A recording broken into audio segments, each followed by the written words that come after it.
The government's never going to save you. There's never going to be a perfect government. It's not anybody else's fault. No. The situation you're in, you have to take 100% ownership. I understand it's hard, how you got there, where you're at. It's difficult, but you have to take your power back. You have to realize that if you're in a shit situation, that learn from your mistakes, acquire this knowledge, heal the parts of you that are keeping you stuck, and then look at how you can fix it moving forward.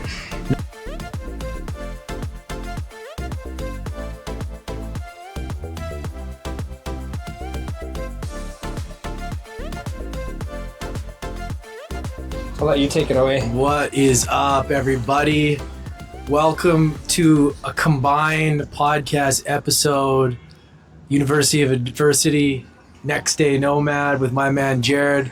We are on the rooftop of the Han Inn in Da Nang, Vietnam. The Han Inn, Vietnam. And as you can see, beautiful day, beautiful ocean, beautiful beach. And we're both wrapping up our time together here in Vietnam. And we are going to dive in to a bunch of different things. We're kind of just going to let it flow. We're going to talk about Jared's experience with 75 Hard, which is a huge accomplishment. We're going to talk about what's going on in Canada, politics stuff. We're going to talk about world stuff and whatever comes up. Just basically talk about everything. Basically, we've just been shoot wanting the to shit. do this for a while, and now we found a perfect location with, this in the background. And I mean, for those of my audience, you probably remember Lance being on my podcast. I think it was episode 6. And, this will be, when we release this will be episode 44 for me. So that's almost a year ago now. I think it was in July when we recorded that. And, now here we are in Vietnam together. So what an experience this has been. We're rocking the coconuts with umbrellas, which has been the first umbrella since I've been here. But yeah, man. So how does it feel to wrap up? First of all, let's get into Vietnam.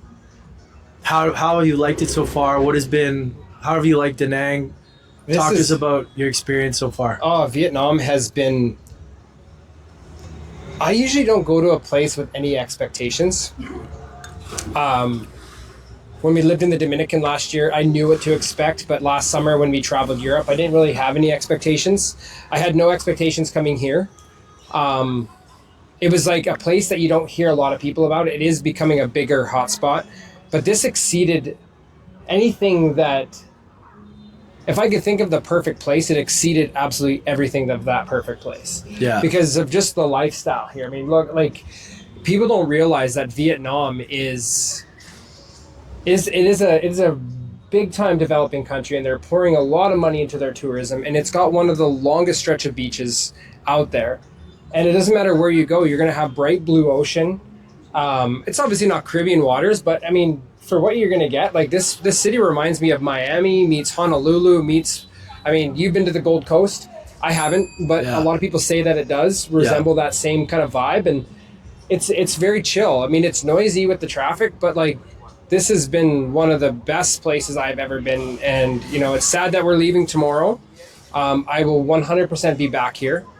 This has just been such a cool experience. What about you, though? You've been here for 6 months. Yeah, I've got here, November. So what is it? Yeah, 5-6 months ago. Yeah. 6 months? Yeah.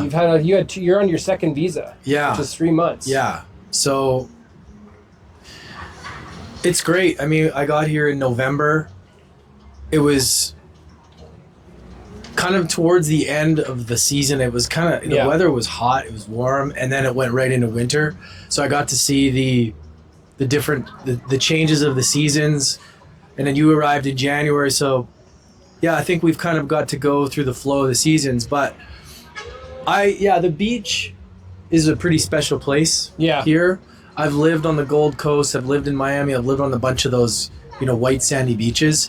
And they're all great. Not going to say one's better than the other, but what's great about this place is that they're not overly crowded with people, and the water is very refreshing. Like, it's not too warm. I've swam in beaches where it's almost too warm and water, and Yeah, the vibe of this place is just, it's great. And I'm really surprised at how it's not busier. And I think it will get busier, but it's been my favorite place and I don't want to leave. Like it's home to me. I live really close and it ticks a lot of boxes. Mm-hmm. So I don't want people to come here. Yeah. You know what? I hear that a lot too. Like, I mean, everyone's like, when I start like talking about and I post about Da Nang on my podcast or in the Digital Nomad forums and I'm boasting about it because I feel like I've hit the jackpot coming to this place. And everyone's like, you're ruining it for everybody. Like, save it for us. But it's like, you know, I want to look back on this place and be like, I want to see this place grow because I think the country deserves to have a place like this that just absolutely thrives. And like, people don't realize like the cost of living here is insane. I mean, we've been here. I've been here for 3 months. You've been here for almost 6. And yeah, I mean, you can't even, if we were to break everything down, you'd almost puke how much cheaper it is here. Yeah, it's, and just Vietnam in general is just, the cost of living, safety, cleanliness, culture, they really put love into everything they do. You can really notice it, the attention to detail, and even when they had Tet, when they had Christmas, even though they don't really celebrate Christmas, it's like the decorations are up months before. It's a really, the country in general is really special, right? And it's become my favorite country now because like it's sort of just, I didn't expect that. I thought I'd come to Vietnam, be like, oh yeah, I'll check it out. Maybe go back to Thailand or go wherever else. And I was like, it became this place that was, again, checking all the boxes and it's hard to want to leave. Yeah. And yeah, so it's been a beautiful experience. And I highly recommend it. Obviously, it's going to be a place that grows, but feel blessed that we got to experience it at this period of time. There's construction going on everywhere. You can tell like buildings are just going up. So and they go fast too. Yeah. And like they're building some of the, I don't know if people have like are familiar with like, you know, apartment buildings or hotels like Nobu and stuff like that, but they're building one here. Like this is where there's like an Intercontinental here. There's a Four Seasons here. There's Marriott's here. Like some of the biggest names in hospitality are arriving in Da Nang, and it's only a matter of time before this place becomes the number one hotspot destination because of the location. I mean, you've got this beautiful beach. It's got so much to offer. And you mentioned a couple things too, like even just like this beach here. Like, I mean, we'll talk about this. Like, you know, for me doing 75 hard while I was here, I mentioned before on my podcast that it was the smartest and stupidest thing that I've ever decided to do. Yeah. Coming to a new country like this, where you have all these experiences that I had to say no to, but that beach every day, walking that beach, running that beach, it is literally it was my peaceful part of the day. Yeah. No matter how much I didn't want to work out that day, like just getting in front of the water and running and hearing those waves, it is one of the most peaceful things that I've ever been able to do, and have to say that I had to do that every day, no matter what. Yeah. I feel like I'm lucky in a lot of ways. Yeah. So just for context, you guys, for 75 Hard, it's a mental toughness program designed by Andy Frisella. There are like, 6 or 7 tasks that you must complete every single day. Yeah. And they really test your mindset, your mental toughness, your resilience. And what Jared did was he completed it while being, you know, in a place like this where there's food, there's drinks. And I've done it in Miami. I got to day 74 and then I traveled to Brazil, and I didn't do one of the tasks because I poorly planned, so I didn't make it, but I pretty much did it. You did it, but regardless, But I like to be honest. I mean, I got to day 74. But you know, there's a lot of sacrificing that goes on when you have a list of non-negotiables and something happens to you when you know that these things need to get done and there's no negotiating. There's like a freedom that comes with that too, right? I want to speak to you about this. Is like, for me, what I noticed was that, okay, well, these get done no matter what, and everything else revolves around this. and then all of a sudden you do find more time, and you somehow realize that the excuses and like the limitations you put on yourself, a lot of it's bullshit. Yeah. And you realize how much time you do waste on stuff that doesn't move the needle in your life. 100%. You realize you're like, I got all that done, and work and this and that. And it really just kind of shows you what you're made of, essentially, right? Like, what was your... Oh man, I could talk about this for a while. Like, and one of the things I want to add is that I was still working North American time zone. Right, and then that's... So you're adding in, and then, so, you know, I'm working from anywhere from 6 p.m. till 4 in the morning. So sometimes I would start at, sorry, I shouldn't say 4 in the morning. I'd be in bed by 4 in the morning, tried to be. Sometimes it was 5. But no matter what, sometimes if I had to work at 6, I'd maybe come home from my co-working spot and work until like 3 and try to be in bed for 4. You know, so there's things like that. But then, you know, you don't want to sleep all day because you want to get out, you want to enjoy what is actually, what the best part about Da Nang is the beaches and the sun. And so that was a challenge in itself. So, but what you had to miss out on a lot of food, a lot of nights out. 100%. Like, I mean, the banh mi, I have not had a banh mi yet. I mean, before I started, you and I went out with my wife and we had a drink and we had egg coffee. And I got to try a couple things before I said no to everything for 75 days. Yeah. Now, there were so many times where, you know, we went up to Banna Hills and, you know, they have like the carnival food and just all the pastries, the French pastries, and you could just smell the freshness, and you had to say no to that all the time. So for us doing any type of snack food or treat food, I ate a lot of fruit. Yeah. And I ate a lot of smoothie bowls, making sure that there was no condensed milk in it. Right. So there was a lot of things that we just kind of stuck to in terms of diet, but we did do a whole foods diet, and then no sugar, no processed sugar, I should say. So like, and only sugar that we would get was from fruit. And that's it. And we did making sure that I hit my protein every day. But when you look back, it wired my brain in such a way that like you can accomplish anything. Yeah. Because your back is up against the wall. There's days, I mean, you've been here for a while. So like there's days where one day it's 31 degrees, the next day it's 19 and it's miserable, windy and cold and rainy. And you still got to do that workout outside. So like it tested us in so many ways. And then on top of that, you know, like I said, coming home and getting home from work at 3 or 4 in the morning. And then, you know, you add that layer of that as well. So it made for some really long days, lack of sleep sometimes. But yeah, I'm proud to say that I was able to complete that. Yeah, it's a huge and especially in a place like this. Yeah. I mean, you said you did yours in Miami. Yeah, so like that's an also difficult place. I had to say no to a lot of things too, which was good. But at the same time, you know, there's always a trade-off. Yeah, and there's always going to be other chances. That's the thing is like, there's always, when it comes to discipline, when it comes to, I think in life our goals, like, there's always going to be the things, the birthdays, the New Year's Eves, the going away parties, the I just got here, I need a beer. Like there's always, you know, there's always going to be the next thing to celebrate. Yeah. Like it's not like, so there's never a perfect time to do anything really. Yeah. Because you could literally look at your entire life and like find a reason to not do shit. 100%. And what's good that you did was you just decided, you did it. And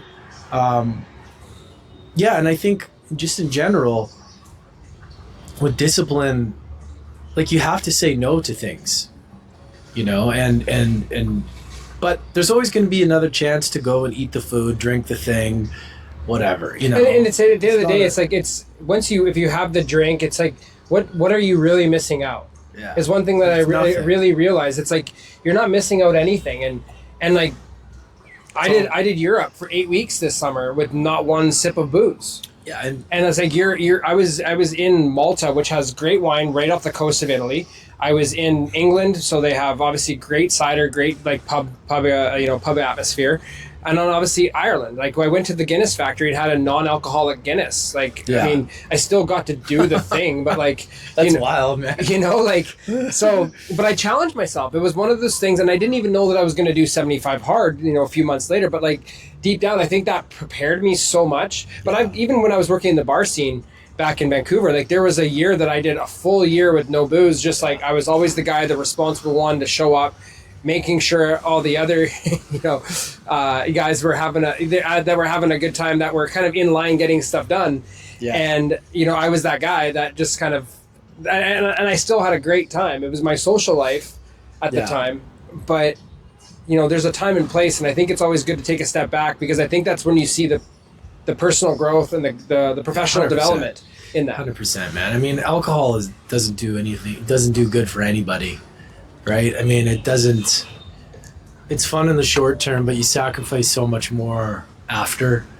And it really is it's bullshit. I mean, it doesn't, you know, once in a while if you think it can be fun, but it's got to be, it can't be part of your lifestyle.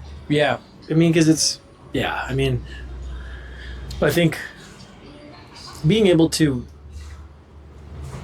prioritize and just be able to cut it out, I think at certain periods of time. I think everybody needs to go sober for a year of their life, at least once, just to see, and then, you know, change the relationship with booze, because, you know, it's toxic. It is. And, you know, for me, when I used to drink back in the day a lot, you know, working in the bars and all that kind of shit, it was because I didn't feel comfortable sober. I didn't feel like I had like all these insecurities and I had all these things, and drinking allowed me to like be a different person, be more confident.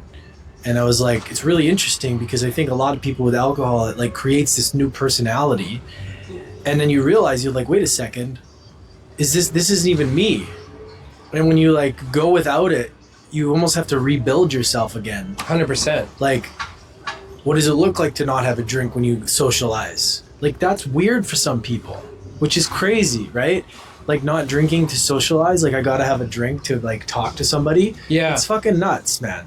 But it's like, this is the thing. Like when you go without it for a long time, you start to realize, you start to swap better habits, getting up early, eating better, like, and then you start to go, oh, okay. At least for me, I was like, okay, well, I don't need this thing to make me comfortable to be in a human interaction or to talk to girls. It's just a thing now that's like fun once in a while. Yeah. It's not, but it's like, I think everybody has the different relationship with alcohol. And I think doing something what you did with 75 Hard, or going a year sober, and it's really important to any sort of thing to like zoom out for a while, take a break from it. Just like coffee, just like sugar. It's like, get rid of it for a while, let your body go without it, you know, and sort of you like become dependent on it. When you can actually get rid of that dependency, that's when the magic happens. It's like, you know, it's like a reset. 100%. And like, and then when you have it for that first time, you realize like, holy shit, like, you know, like, I mean, I told you this a while back, like when I was in my early 20s, like I was taking fucking ephedrine. Oh yeah. You know, like going to the gym and taking it. That was wild. And like, and you take it in sports, and it's like, and you're taking ephedrine and to stay awake, or to, you know, to get that one more push, that extra push in your jump. Oh yeah. And you realize, like, when I got off it, I realized that I was actually, when my body kind of detoxed from it, I felt way better, and I actually felt faster than what I did when I was fucking taking it. If that makes sense. Effies, man. I remember those things. Guys would take, I think we talked about this too, but you know, back in the hockey days, guys would take it was called Ripped Fuel, and you get it from the States because you couldn't have it in Canada, and it was like Effies and caffeine. Yeah. And it was like, dude, but guys were dropping like flies because the fighters would get, they would take them, and then they'd go fight. And their adrenaline pumps up. And then they would like There's have a heart crash. attacks. Yeah. So like I remember those things, but they felt good when you were like on them. But Effies, man, those things are you can get hooked on that stuff. Yeah, and it's dangerous and Big time, man. And but their thing is like obviously when we look back on it, it was stupid, and like now we're in the information age where I wish I had that information. Luckily, I don't think there's any major like long-term side effects. I've looked it up. Like I don't think side effects unless like there's short-term side effects like heart attacks and stuff like that. But once you get off it, your body can recover pretty quickly. I think the body is just such a beautiful thing at repairing itself. 100%. I think the big pharma industry and they like to think that. They like you to think you're broken, and so that you have to depend on something or someone to fix it. But in reality, it's the belief that your body can heal itself is true. I agree. It really can. And like, let's segue into that and tie that into Vietnam, because like here they're very much about like herbal medicine. Yeah. Like it is everywhere. Like even on the TV commercials, you see it's like there's not like drug companies. No like herbal stuff. No, and it's weird because we are in a socialist, like communist type society here. Yeah. And it almost makes you like, I don't know what to think about that either. Like in a good way. Yeah. Not like because I don't shit on it at all, because it seems like what they're doing here is working. They really take care of their people. But when you think about that for a second, that like where we're from in Western world, it's all about the drug commercials. It's all about like, Tylenol and Advil cures fucking everything. Penicillin cures everything. Yeah.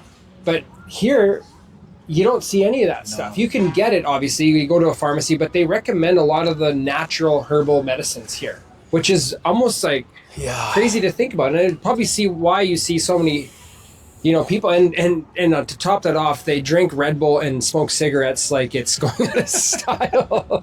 I was gonna say, it's so classic because they have. I've noticed it now. It's like they sit on the little chairs. They got the little gold Red Bulls. I've never seen them before. They must be stronger. They're like little cans, and then the cigarettes. And it's just like nonstop cigarettes. Nonstop cigarettes. It's pretty awesome. It's pretty entertaining to see. Even like. Not to say that's, you know what I mean, like. Well, it's funny though. Smoking is awesome, but I mean, it's just like, it's like you've gone back in time. Like you go to the store and they're like selling packages of cigarettes like on the shelf. Like, it's like just out there. Kids could just grab them, like where they don't hide them or anything like that. Yeah. And it's funny because like obviously like when you're running almost every day for 75 days straight, you kind of start to see the same people running, and a lot of like the Vietnamese men. They'd be running, they'd finish their run, and first thing they're doing is they're fucking popping a dart. Yeah. Yeah, there's a lot of things that are really interesting here as far as like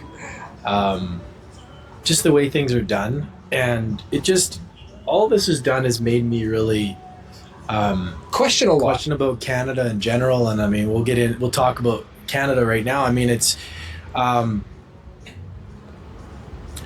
you live there, you really think that because of what we've known and how it was, that this is the best, like it's the Canada that we're so proud of and that it's always been, and this and that and the other thing.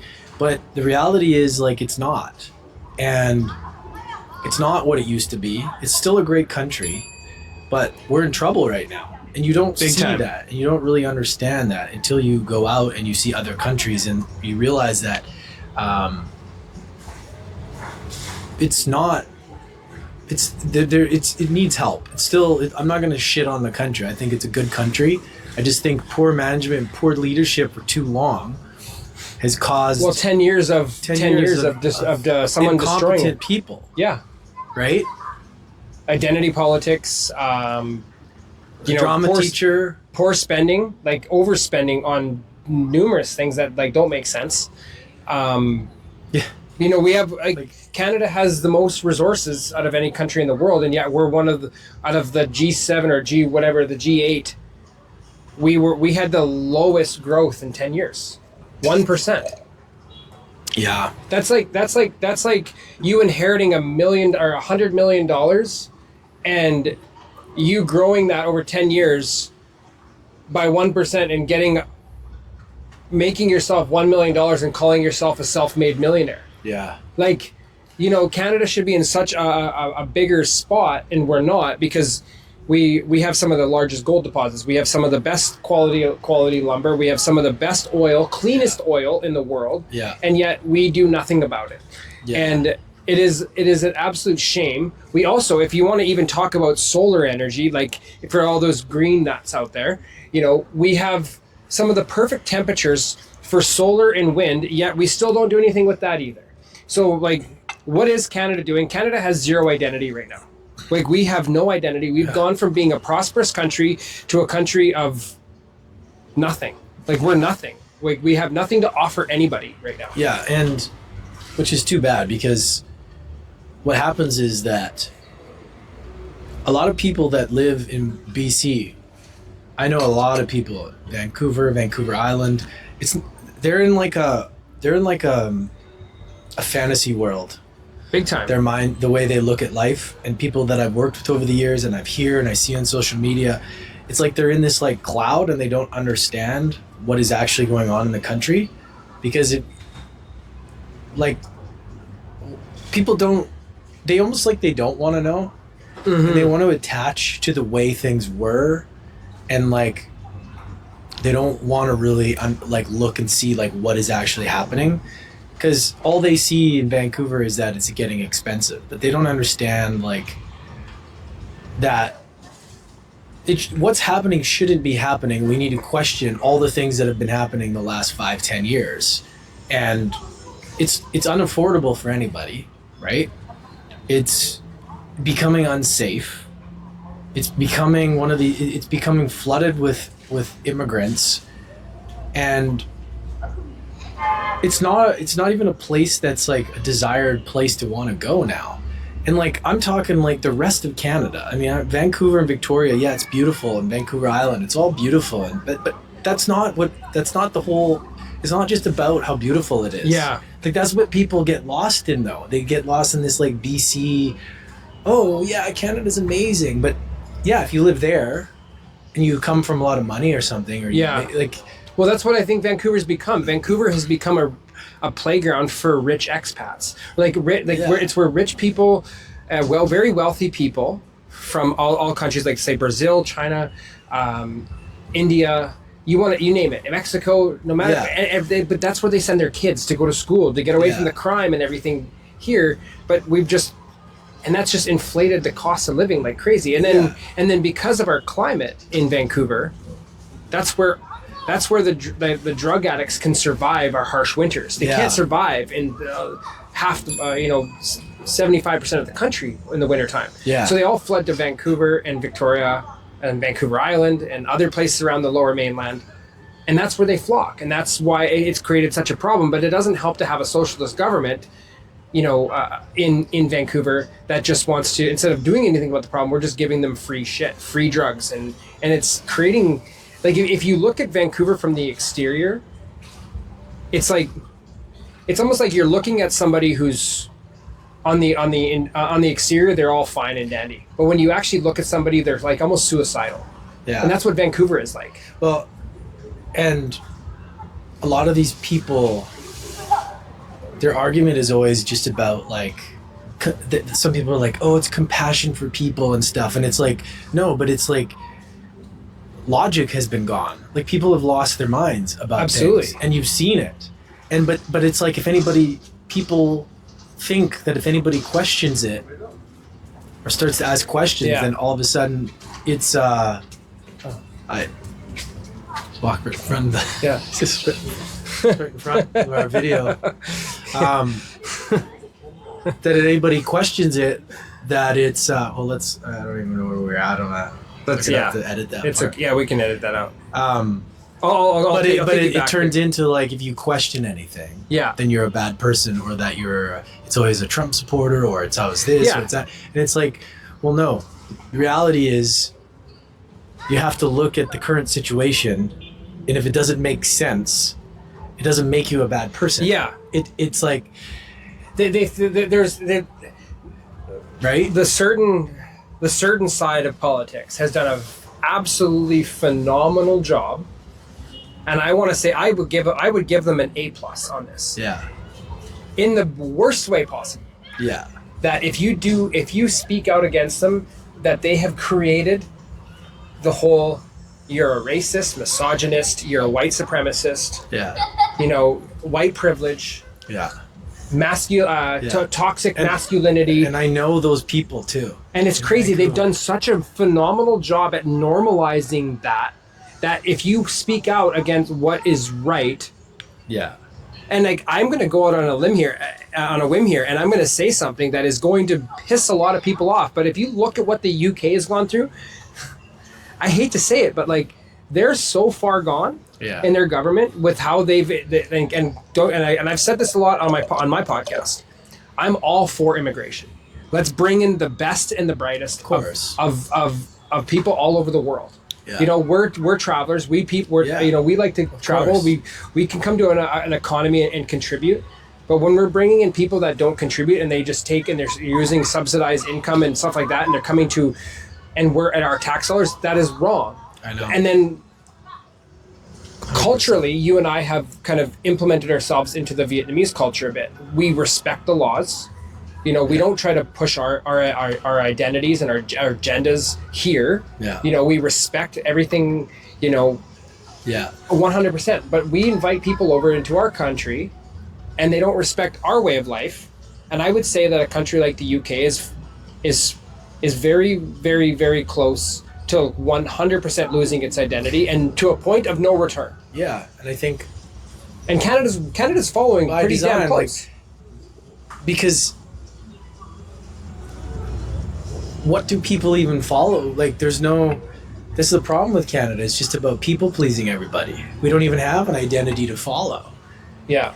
You know what I mean? It's and everybody can just come in and just do whatever they want. 100%. And it's it's really crazy to see how it's all unfolded, man. Because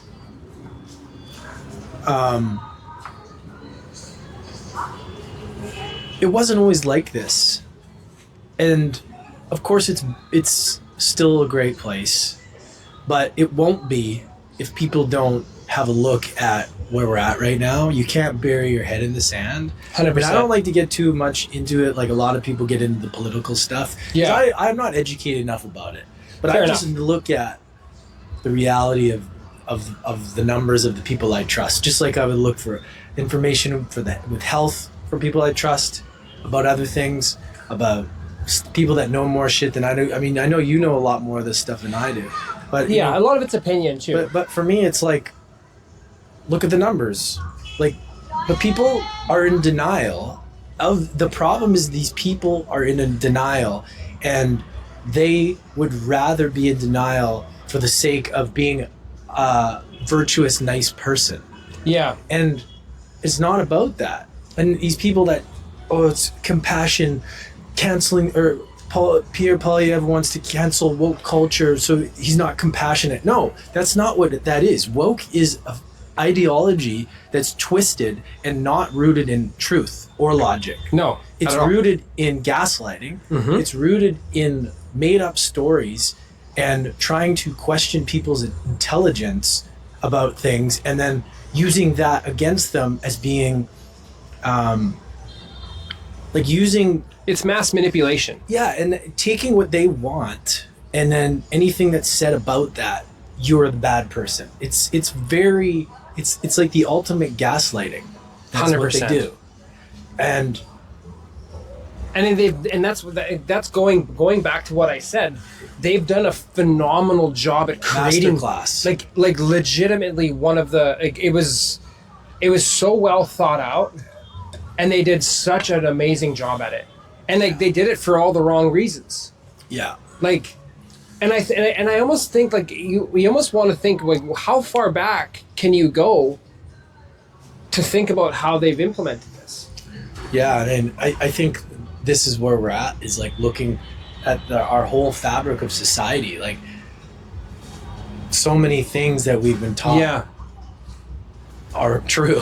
And then you think there's so many lies when it comes across the board. You know what I mean? It's crazy. And then we're obviously since we're talking politics in Canada, we have one of the biggest decisions coming up in our nation's history on the 28th of April.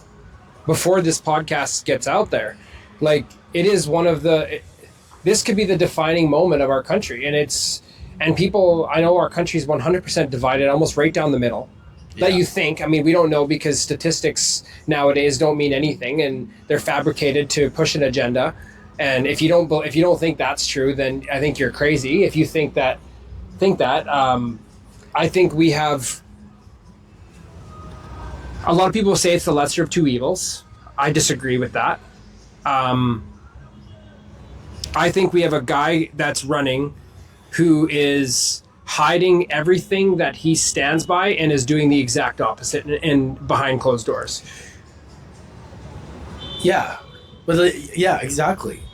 Here, like, this is the thing that I don't understand about people. It's like, okay, look at the evidence of the person that's running. He's had their group. Don't even, like, think about it. The team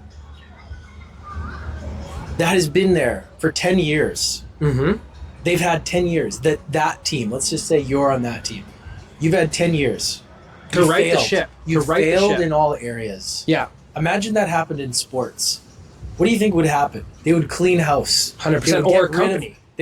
Or a company in business. They would say, the management, the leaders, they're all gone. We're going to try something new. It doesn't even matter what the solution. We need to try something new. The fact that this Carney guy, the fact that the Liberals even get another opportunity and people don't understand that, don't see it like that, blows my mind. They shouldn't even get a fucking sniff at the next opportunity. They've even proven that they even deserve it. Like, it's unbelievable. That's what I go zoom out and look at you had 10 years. It's time for something new. Isn't that, like, common sense? It's time for something fresh. You'd think, and for all those people that are thinking that Mark Carney is the savior, imagine if like, let's do this in business terms. If Elon Musk, because we all know that the left absolutely loves Elon Musk, so let's use him as an example. If he was, as the CEO or whatever his position is at Tesla, and buried Tesla into the ground. Yeah. And you love Tesla, and you know they're all about green energy. So, like, and I'm kind of going in a certain direction with this. For those people, they probably want to see Elon's head on a silver platter as the leader of Tesla, because of how he's representing green energy. In their regard. Yeah. But they don't see it with a guy with a party, the team, that's been running the country for 10 years. Yeah. It's the same thing. If you run a company into the ground, you are replaced immediately. If you're a sports coach and you run the team into the ground and you don't make the playoffs or you don't win championships year after year, you are replaced. You put the team in debt. You put the team in jeopardy. You put the reputation in jeopardy. No question, you wipe it out. And here in politics, we'll just say, oh yeah, we'll just dust it under the rug. Well, here we are 10 years later, and the rug is being lifted, and guess what? All the shit from the last 10 years is still under the rug. Yeah.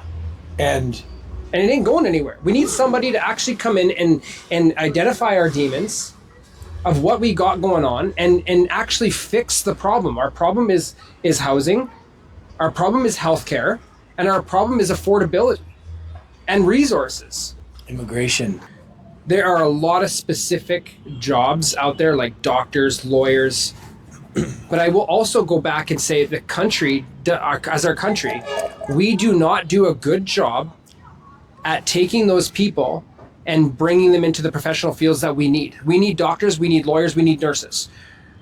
My mother works in healthcare, and she said that a lot of, she works with a lot of East Indian healthcare aides, nurses' aides. And their licensing in India, and I hope I'm speaking truth to this, is not recognized the same as in Canada. But we need to find a way to get those people certified in Canada so that we can fix that problem. Mm. And so we are bringing in the right people, and we're bringing in the right people to work those proper jobs that we actually are short on. Yeah. Because right now, like you said, like it's wolves in sheep clothing, and then those people are taking up the jobs that are really affecting the young people. because they can't work the field that they've gone to school for in their home country. Like, let's fix the actual cause and get these people in professional fields that are actually going to drive the economy in the right direction. Yeah. And we're not doing that. Yeah. Yeah. That's the thing is, like, I mean, to simplify it as much as possible, as I like to do that, I just say to anybody that asks me my opinion on this, I say, we did something for 10 years. It didn't work. It's time to try something new. Mm-hmm. I don't care if it's your uncle from, like, doesn't have a lot of experience. What the position we are in from so-called political experts have got us into this position, then they need to be out. Yes. They're done. And that's enough. And yeah. It's hard to argue with that, but again, people don't know how to critical think, and you saw this during the pandemic. People get really emotional and don't know how to tune in and actually find the truth without getting caught up in, like, the emotions of everybody else. And I really believe that if you think something didn't work for 10 years and you think it's going to work again, the person cut from the same cloth, you're fucking insane. Yeah. It's just like, it's Albert Einstein saying, the definition of insanity is doing the same thing over and over again and expecting a different result. Yeah. That is insanity. So that's all I got to say about that from my perspective. But I agree with you in a lot of ways too, and every single way. Like, you're not wrong. Yeah. And when we look back on the last 10 years, we're going into an election, but I feel like it's almost like they've drawn it up, and I would like to say that I would love to see Canada go towards the two-term limit. No matter how good. How is it not that? I don't it's because we're under the British monarchy, and the monarchy works, and that's the law. Like, I think that's why. I can't speak the full truth on that. That would be my opinion, and my thought process on that. Whereas in the States, they've obviously left the monarchy when they became an independent country, so they have the 2-term limit, and I agree with that, because when you spend more than 8 years into government, there comes a point where you get complacent. Stephen Harper did 8-9 years. I will raise my hand and said that I was one of those foolish idiots that voted for Justin Trudeau. And the reason why is because I don't agree with complacency in government. Yeah. And I feel like you need to have, and I'm not saying all liberals are bad. Like, you do need a liberal government once in a while, because they do push a lot of some interesting, but when you go very far extreme, and I think why people don't want the Conservatives in is because the Liberals pushed so far left that in order to bring things back to a middle ground, the Pierre Poilievre is going to have to push very far right. Yeah, well, that's how it goes. And that's how it should go. We should be, like, I'm okay with, like, I think right dead center. Like, there's things there's things that are important on both sides, but let's get back to those important things and not being like and being called extremism. But that was created by one side, and that was created by the side that went so far extreme. Yeah, and I know that, like, the baby boomers, they want to keep everything the same because they capitalize on a lot of the stuff. They capitalize big time, and they're still trying to take their cake. But, you know, it's... Yeah, I mean, people worry about things getting cut, but I don't think people realize that how much bullshit is going on behind the scenes. It's like they make you look like you're getting all these things, but in reality, or if somebody else comes in, that everything's going to get taken away. That's not what's going to happen. No. People think like, oh, it's perfect, everything is good right now, and Conservatives are just going to take it all away. No, it's not what's going to happen. What's going to happen is there's going to be less spending. Liberals have blown so much money, man. Yeah. Like, you always hear about these trips that they're, I mean, I don't even, Well, they did, but you're right though. Like they blow a lot of money. They blow a lot of money and on stupid things. And they don't really care about our country. They don't really give a shit. They care about foreign relationships. They care about China. They don't really care about Canadian people. They pretend they do, but they don't. And I believe that. Because if they did, then they would stand up for the people. You know, they would you know, I mean... Yeah, I mean, and the thing is that we could talk about this and go around in circles for so long with this. I mean, when I do think about it, April 28th is an important day. Yeah. In our country's history, and like I really want to emphasize on this. Yeah. So anybody that comes across this video, whether it's YouTube, Spotify, Apple, Amazon, Instagram, whatever platform you come across this, I want you to ask yourself, if you're a Canadian and you have the right to vote, can our country survive another 4 years of liberalism? Yeah. Like are you okay? Also, are you okay with us getting censored? Are you okay with not being able to see news from other places? Like this what was that I can't remember what the bill is. The free speech bill. Yeah. And they want to fund CBC. They only want Canadian news to be basically... Like that seems like North Korea shit. Yeah, well that's what it is. And like, I was on my VPN, a Canadian VPN, the other day by accident, and I couldn't even see news from a different country. Well, and that's yeah. You can't go, and it just seems like so broken. From like, you almost realize like what we've been fed about our country for so long. And I know that it wasn't like this with the Conservatives, and I'm not going to say that the Conservatives were perfect under the Harper era. Like I won't.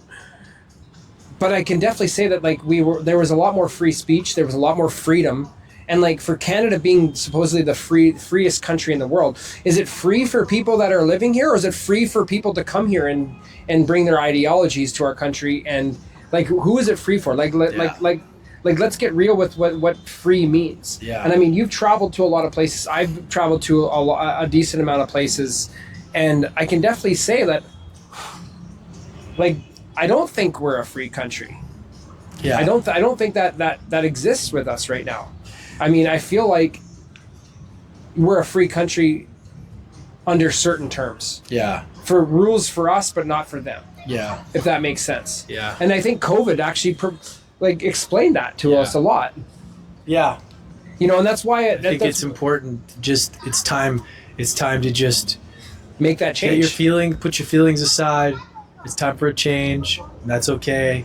And you know, but at the end of the day, I want to say something too. These fucking mosquitoes. I keep seeing it flying around your face. Is that the real solution is all of us taking ownership of our own lives? Yes. The government's never going to save you. There's never going to be a perfect government. It's not anybody else's fault. No. The situation you're in, you have to take 100% ownership. I understand it's hard, how you got there, where you're at. It's difficult, but you have to take your power back. You have to realize that if you're in a shit situation, that learn from your mistakes, acquire this knowledge, heal the parts of you that are keeping you stuck, and then look at how you can fix it moving forward. Nobody's ever going to be the hero of your life. You have to be that. Yeah. And no politician. Utilize the internet, utilize AI, and figure out how to become more valuable so that you can do the things and create the freedom so that you don't rely on all this stuff, and so that you don't rely on the government to save you, or a president or whatever. It's about taking ownership, right? I mean, at the end of the day. That's escaping the matrix. And I know people think that that's a conspiracy term, but you're 100% right. Yeah. Like create a life for yourself that you're ungovernable. Yeah. Like that you can travel wherever you want, have multiple passports. So when you don't like something in your current country, you can go to another country and live free. Yeah. Right? There's nothing wrong with that. Yeah. And people will, and I just to piggyback off that, when people say that, you know, when they say things like about Elon Musk, or they say things about, you know, Donald Trump, or Grant Cardone, Bradley, any of those people that are like speak out. And I'll even say like we can throw Bill Gates and like other people in there as well. Learn from them. Yeah. There's a reason why they're so goddamn wealthy is because they've done the thing. Yeah. They've done the thing. They didn't listen to the noise. They didn't let the government didn't come and save them. You know, they put their efforts into shit that actually goddamn mattered. Yeah. And they didn't take no for an answer. And that's everybody in the business side, no matter what political spectrum you side with. Yeah. Learn from those people. There's a reason why they're sitting in the positions they are, and they don't need government to help them out. Yeah. Yeah, exactly. I mean, yeah, you have to become valuable enough in the skills, in the personal development, so that you can create a financial independence so that obviously we're talking about things that affect this mosquito's just fucking with me. Obviously, or whatever that thing is, we're talking about this topic because it involves Canada and involves a lot of people that aren't in a situation that can just work for themselves and go travel. This is for the people that are locked into these careers that they were told were going to look after them, these tradesmen, these people with families. We want to talk about this because we want to bring awareness to all this to help them. But, people like us, people go, oh, well, you're just traveling. It's like, yeah, but you have to I built this. I put years of time into building. How many years? 6 years? Brand. I've spent well over 6 figures on all kinds of shit, multiple 6 figures over the years of investing in myself. Me believing in my own dream, me investing in the future. And you have to be willing to do that. You have to be willing to 100% build the thing for yourself. You have to show up for yourself. And it's not easy, but it's the only way.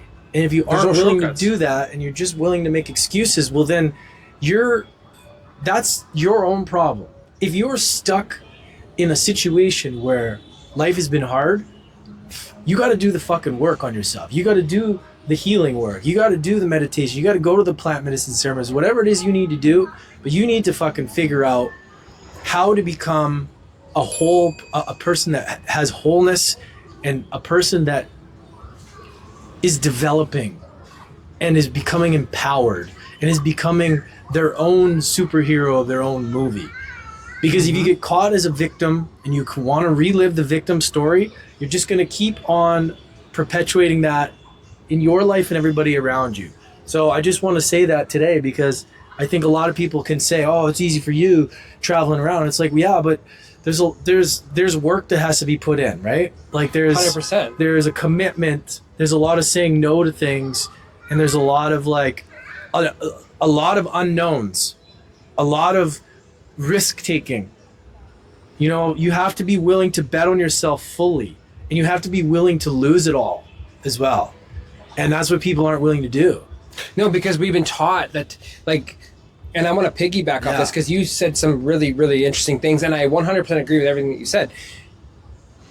As a society, we've been bred to believe university and high school, and our education system is designed to create workers. Yeah. Get in line, go to school, get a good job, get a mediocre job, I should say. Not even a good job, a mediocre job. Just enough with benefits. To buy a house and, don't question anything. Here's your 401k or RSP. Canadian citizen. Exactly. And get in line. Yeah.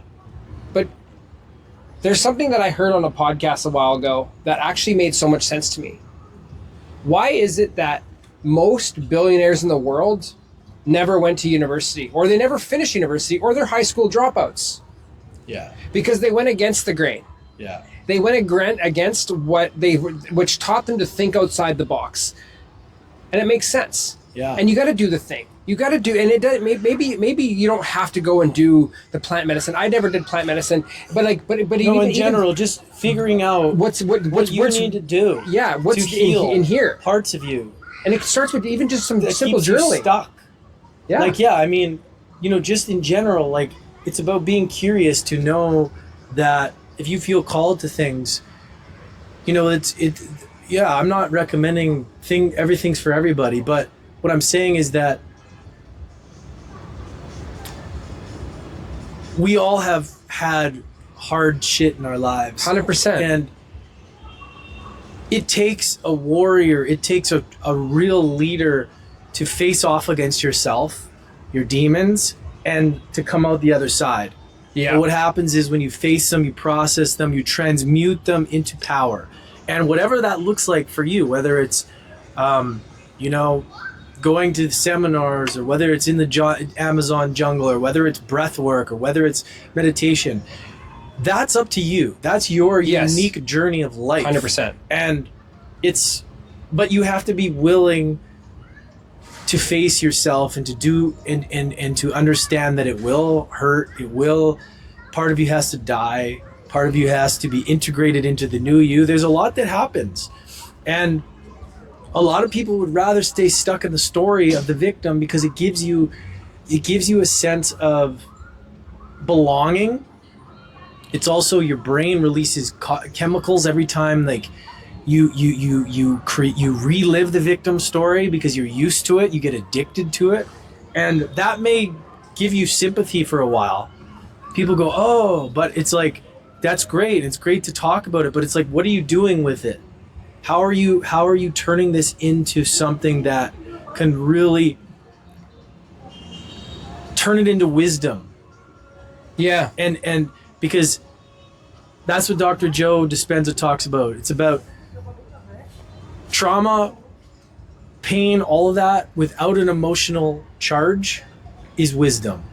So when you lose that emotional charge and it becomes part of you, it becomes part of your story, you become a leader, it becomes you, it becomes your greatest pain, it becomes your greatest purpose. And I think whatever that is, it's about being curious about all these things. And I hear people talk about things that they've never done before, and that fucking drives me nuts, about making judgments about things, about you shouldn't do that but you've never done it, so you don't know. And it's like, until you know and you've experienced it, you're not going to know what it's going to do for you, and you don't know the power of it, right? But I mean, and just even to touch base on that, it's like that's thinking back to 75 Hard. Yeah. Like, people thought we were crazy. People thought Olga and I were crazy for doing this, going through this program, and but I feel like it's people that say that it's because, I think there's a lot of people that love to shit on people for trying something new and wanting to do something and bettering themselves, like because you're a mirror. You're showing them that they're not. And I almost feel like it's a bit of an addiction in a lot of ways. When you said things like, you got to stop the thing, and it's like, I think people are afraid of that they don't want to better themselves in a certain way. They got to give up the same Friday night that they go over every single week because that's what they're known for. Yeah. And it's like, oh, and then you kind of think like, oh shit, like I'm never going to experience this again. Yeah. But that's a poor man's way of thinking, because like you're going to experience that again, but on a much deeper level that actually has meaning, and depending on what you actually want. Like those Friday nights will turn into something way greater than what it is, to something that's numbing whatever it is you're going through. Yeah, that's a great point. And when you go through that, like, it's like, let's use addiction. So like if you're an alcoholic or whatever it is, and you don't want to do the work to put yourself in a position to have success, because you got to give up those Friday nights, Saturday nights to get out of the shit, that it's like you think to yourself, well, man, like I'm never going to enjoy that again. You could be a gambler, and you might think to yourself, oh man, I'm never going to experience what it's like to have that big win again. And then there's the sex addicts that are like, oh, I'm never going to understand what it's like to have that chase again. And it's people stuck in that shit that they don't realize that like there's so much greater things out there that are going to make you feel so much fucking better, because that's the dopamine hit that we've been fucking taught over social media time and time again, that we need that sense of validation of something. And I think that's part of the problem. Yeah, man, so true. You nailed a point there, that the feeling that, oh, I might never have this thing again, I'm missing out, and like that right there is everything, because I mean, I personally resonate with that, because when you're in the experience or the moment and you're like, and you have to stop those things that you used to do or whatever, it's like this, it's a feeling of like, oh, I'm never going to experience that again. But something happens when you don't do it.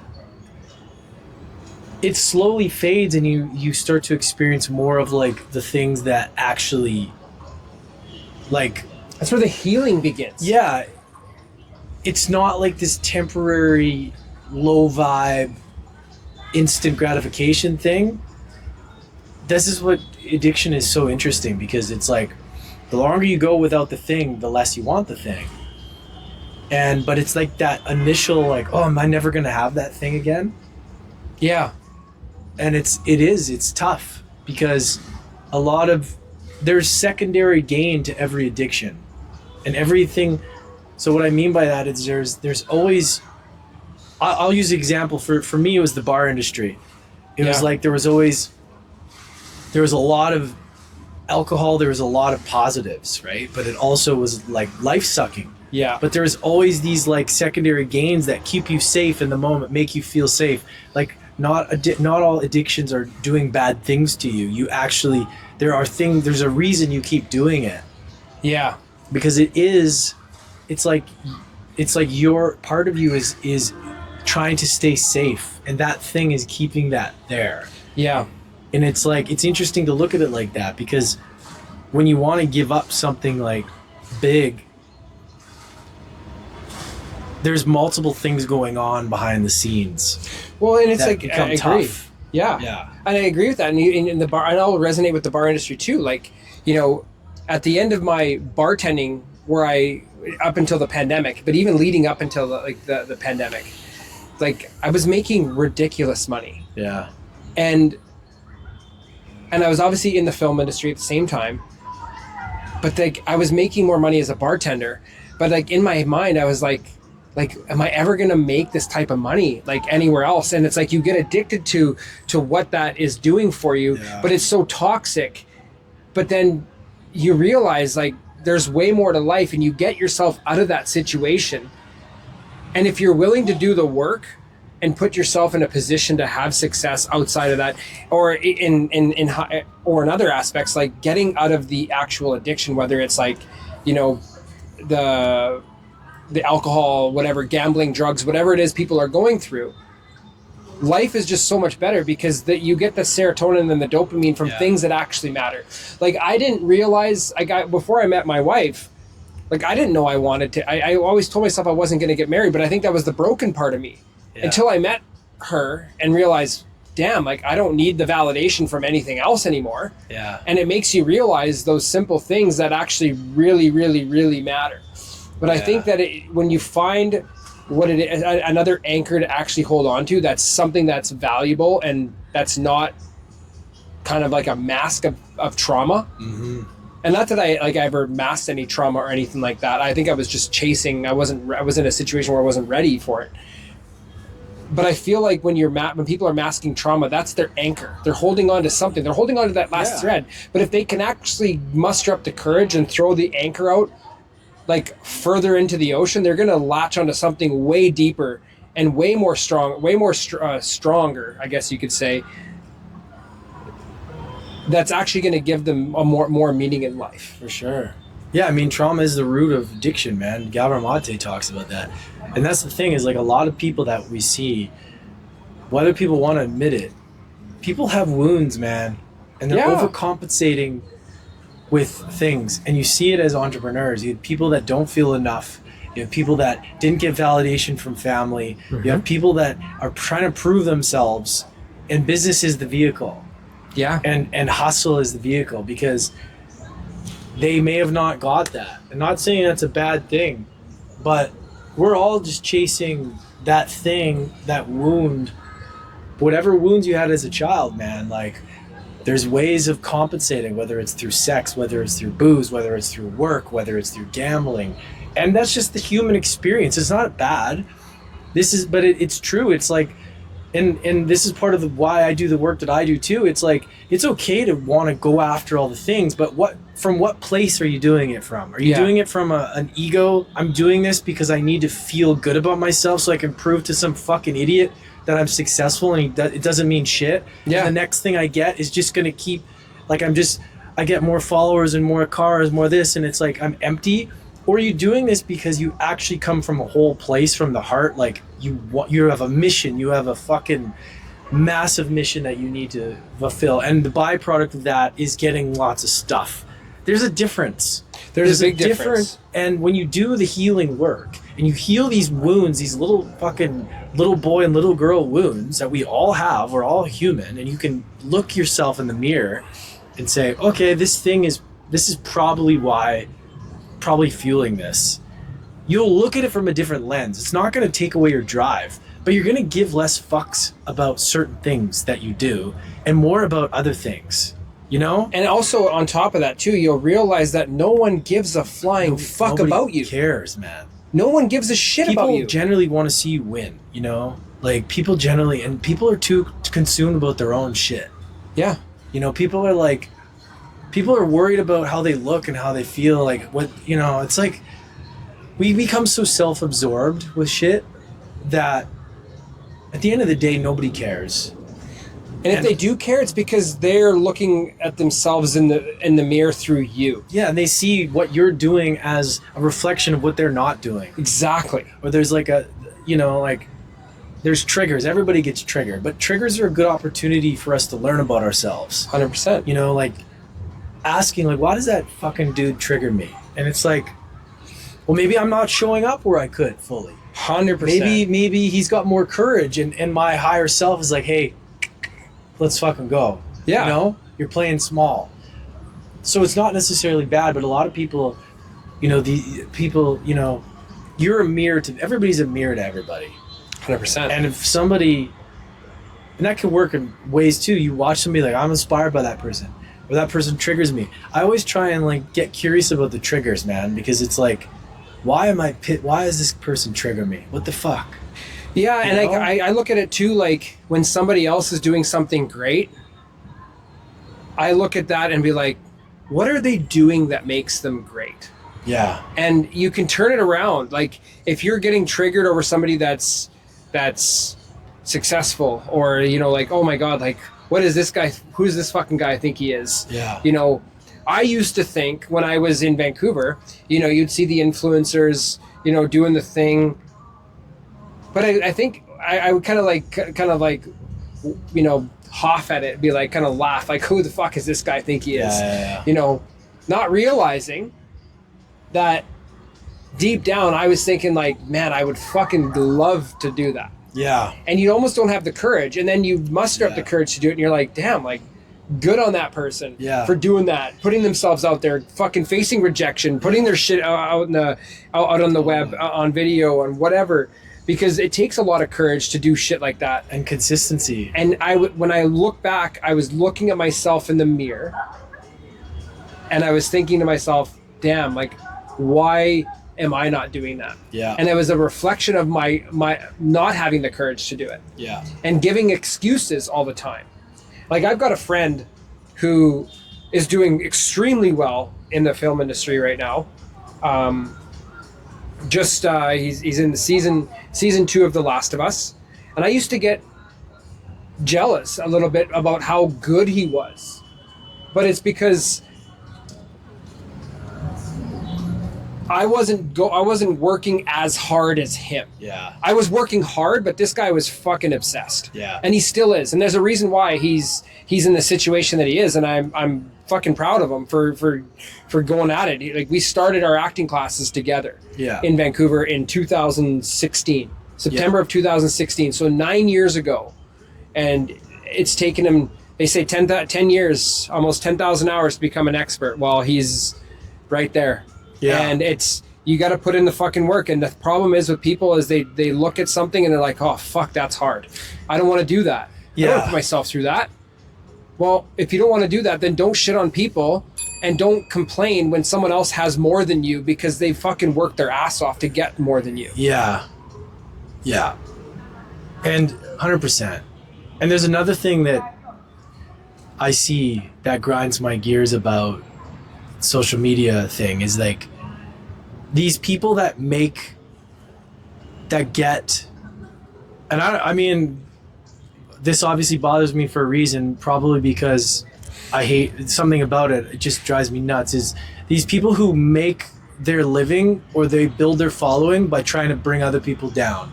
Yes. So like there's certain health influencers out there that I admire. Dr. Paul Saladino, I followed for years. He was on the podcast years ago before he was big.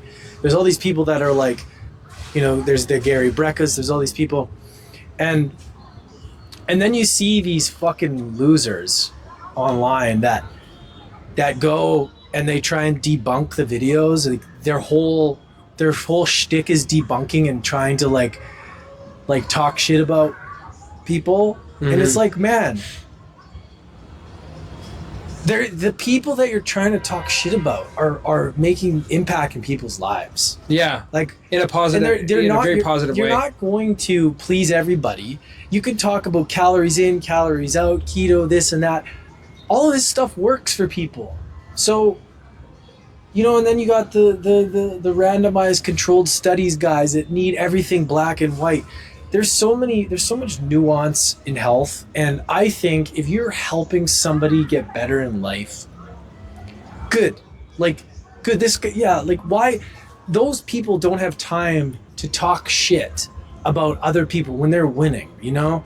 And I see that kind of thing that really rattles me. There's days where they got the doctor with the stethoscope talking about the health influencer that's this and that, and that's how they make their career, is by bringing others down. Yeah. And that's, to me, the fucking stupidest thing I've ever seen in my life.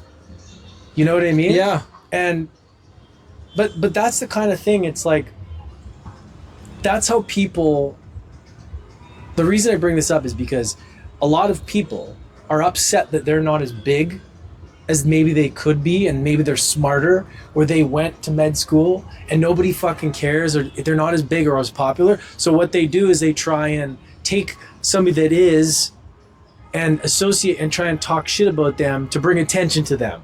Yeah. You know? And they're piggybacking off someone else's success. Yeah. And it's like, but there's a reason why other people are like, I feel like, and we're in this new wave of the medical industry with what's been going on, and like you've mentioned the Gary Breckers, and I mean, you look at Dana White and like what it's done for him, and like that's a perfect byproduct for someone to come at anybody like Huberman or Gary Brecka for that matter and try to debunk what they've done.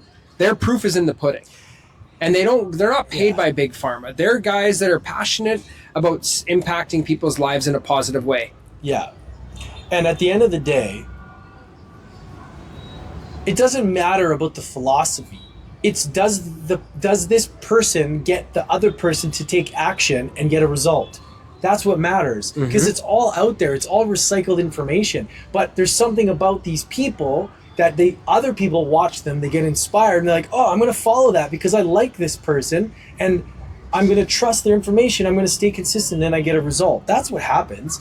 These people aren't reinventing the wheel. They just deliver something that's easily for people to understand, and then people take action. They're good communicators. Yeah. And whether they're right or wrong, like, I mean, you could argue any way, either one or the other, you know? And those are just kind of the things that, you know, I think we all have to navigate. And it's like, you got to ask yourself, like, what do you, I don't know. I don't even know how I got into this, but it's just one of these things, like, where you're coming from, you know, and why other people trigger you and why you have to bring them down. It's like, because it's a reflection of something inside, right? It's jealousy. Yeah. It's a jealousy, and like, and I'll kind of like lead with this to kind of, kind of finish this thought. There are more people, because those people that are bringing other people down, there's a larger audience for that, because it's easy, because there's so many people that don't want to do the work. Yeah. They don't want to believe the thing. They don't know how to look at themselves and think like, hey, like my fucking life is the problem. Like my decisions are the direct result. You know, oh, like look at this fucking guy. He's all healthy and shit. But it's like it's so much easier to talk shit about somebody because that will draw a bigger audience because people are jealous because they don't know how to look at themselves in the mirror and think, hey, I'm the fucking problem. I need to change. I'm not happy with how things are going. Yeah. And it's so much easier to do that.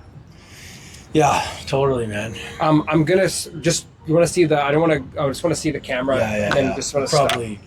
I want to see, and then we can like know how much time we have. Maybe it stopped. We're at 1:16. So we got like, let's do like another 20 minutes. Yeah. And it's just, it kind of just comes down to a lot of that stuff is like, there's a lot of wounding that people have. You know, there's a lot of, this is why the inner work is so important, man, because the more you do, the less you give a fuck about what other people are doing. You don't care about tearing other people down. You're like, I'm strong. I'm rooted in my power. I'm a leader. I'm not trying to like play into the fucking childish bullshit. And that's what you see a lot. And everybody's on their own journey. I'm not, I mean, there's days where I want to do that too, but then I always have to say, you know, is this where you want to come? Is this from the place? And from doing a lot of stuff, over the years, I've realized like, man, I really don't really care what people think as much as I used to. I would say the same thing. And I think like my inner work, I think I've told you this too. My inner work was pretty simple. Yeah. Is that and maybe you might not agree with this, but I think mindset is a choice. Oh yeah. I think I think it's a choice in terms of like, I decided one day that I was just not going to be a victim anymore, and I'm just like, whatever it is that I ever went through in my life, and I was never a victim very much. I was always a pretty strong-willed, minded guy, but I feel like mindset is a choice. Mm-hmm. You can decide to let it fucking bother you, or you can just move on from it and just like literally cut your ties with it. Yeah. And I feel like I've always been able to do that. Yeah. Now I understand that some people may not have that strength, but for coming from somebody like myself who's always been able to just do that. Yeah. I've never ever, and I've gone through some pretty crazy shit with like my high school girlfriend, some family stuff, like my brother's not in the picture with us anymore. Like I've gone through stuff, but it's just like I don't fucking lose sleep over it. Yeah. It's like I've made that decision like, hey, like this is how it is. I can either fucking make a decision that this is going to affect me, or I can just be like, hey, such is life, move on. There's bigger things that are going on that you can deal with. Yeah. Now, granted, there's certain things you want to maybe attend to and make sure that, like if you're not talking to your parents and there's trauma there and stuff like that, by all means, 100%. I'm not saying that people don't have that right to mourn or grieve over certain things, but I think deep down, ultimately, it is a choice. What you're saying is true. Is like, it's all mindset, because the choice to do something about it is even mindset. The choice, like you have to be willing to. It starts the second you wake up. Yeah. And if you aren't willing to make the micro choices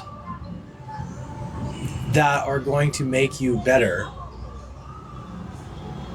then you're going to keep getting the same results over and over again. Yeah. Until you realize that it does start with mindset. Like it does, absolutely. Having a growth mindset is everything. And obviously there's times where your mindset can only get you so far, because your nervous system can only hold what it's capable of holding. Mm-hmm. And then otherwise you'll sabotage yourself. No matter how much you want to do something, you won't do it because you have ways of sabotaging.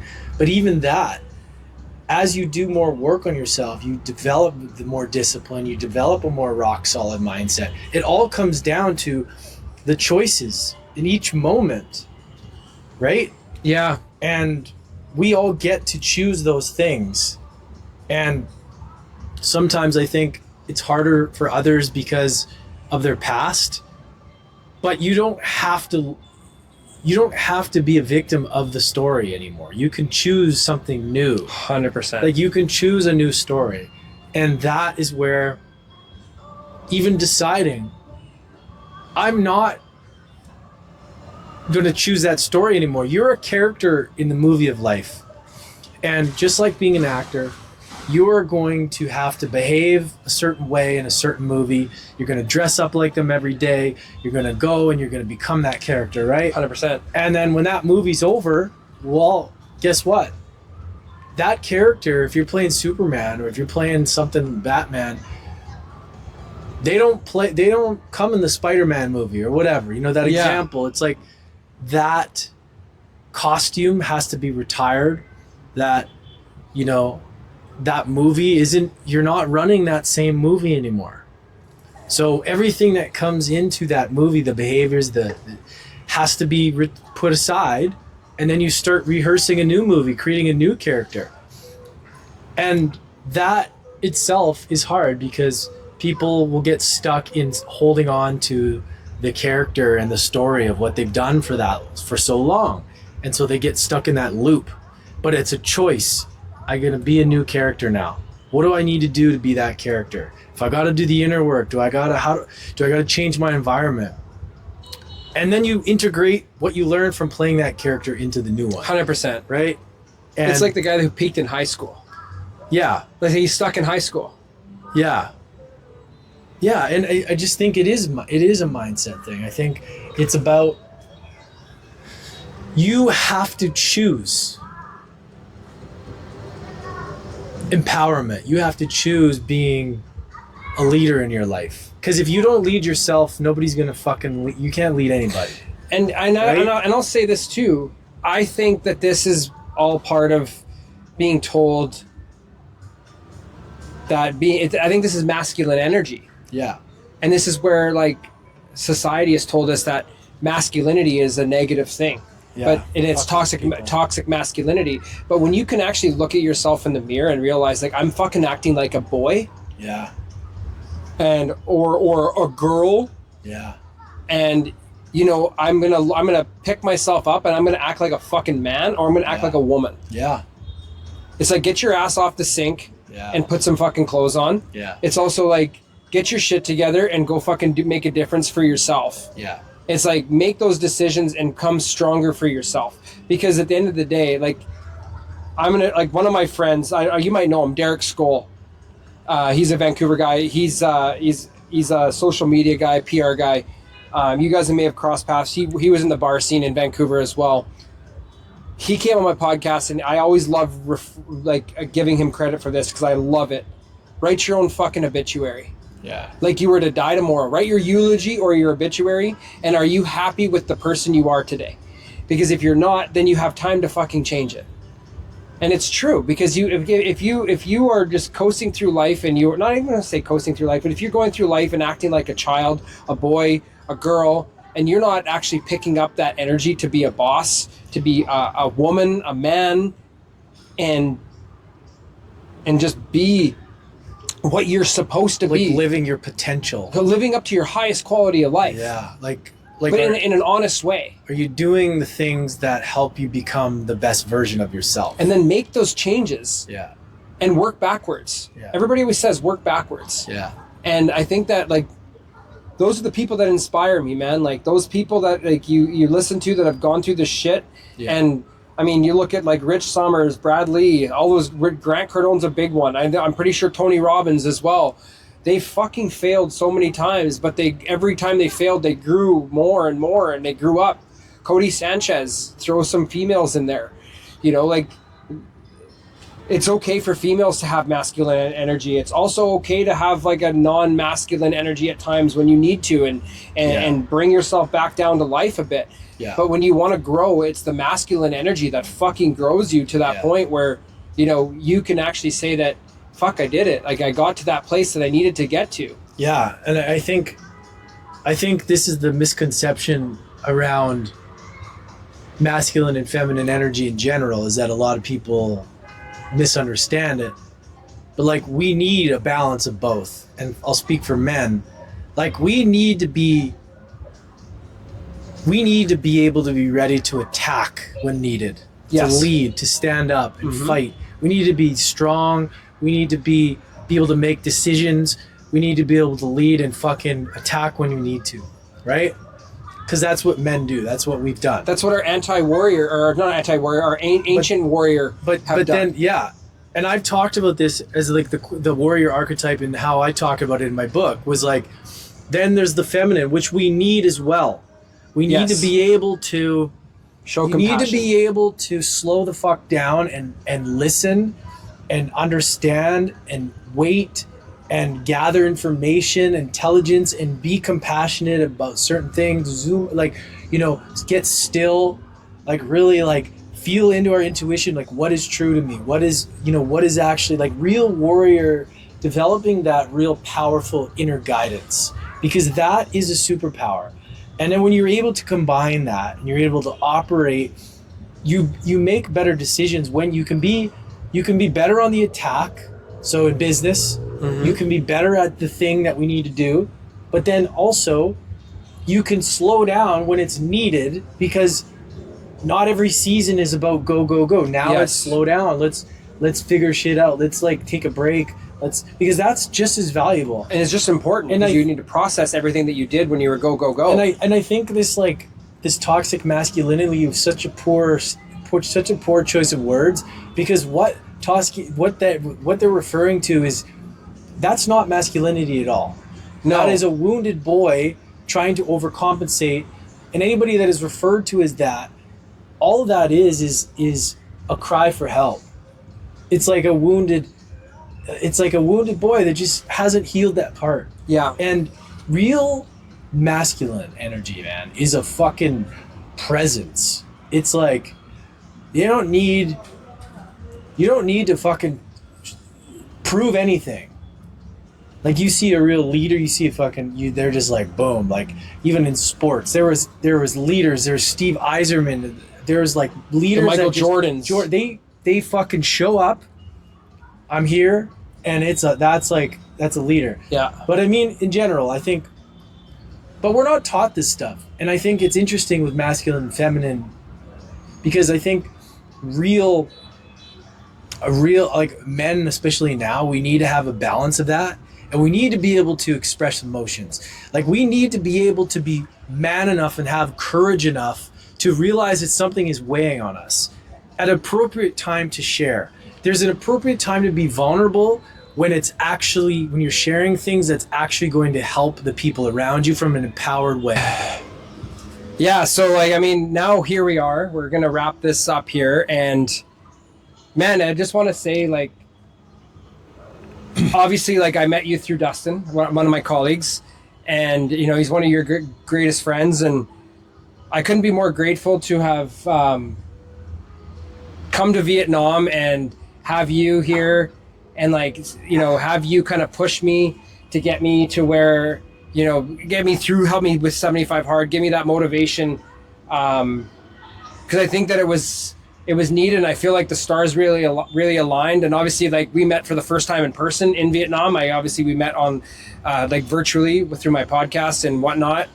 And what a pleasure that it has been to, like, share this adventure together and go through our leaps and bounds. I mean, obviously, I was going through the program, and then like just like getting myself back to where I needed to be in the entrepreneurial mindset, and kind of just take things to another level. And just like our long walks on the beach and long chats on the beach, like, this last few months is exactly what I need. And what a better way to wrap this up with a podcast, highlighting both of our platforms, and and hopefully that we can make a difference to people out there to follow our footsteps, because someone like you inspired me, and I'm sure someone like yourself also inspired you to to do something great and go against the grain and create a voice for yourself.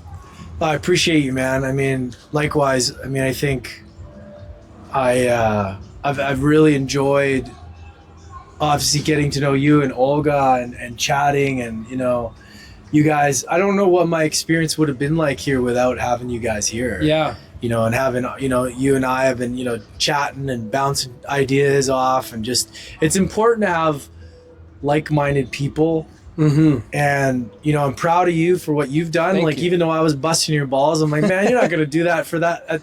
To kind of fuel the fire, because I was like, wow, that's a big one to come to Vietnam and not eat the food. And I was like, I'm very impressed that you did it.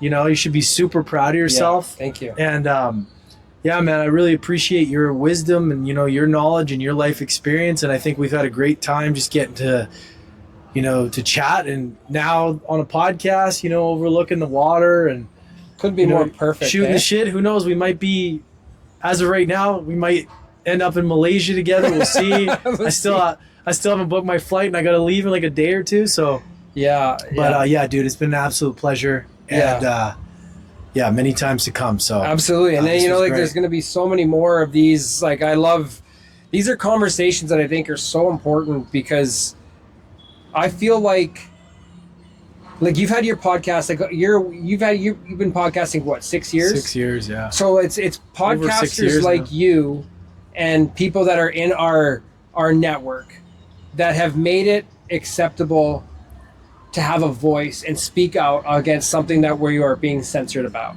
Yeah.